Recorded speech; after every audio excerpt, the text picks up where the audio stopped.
Hello everyone, my name is Beverly Beuermann-King and I am excited to be part of your Advancing Women's Conference.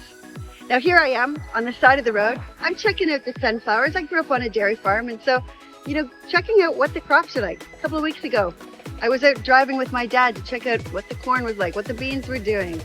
And so this year's conference is going to be an amazing experience.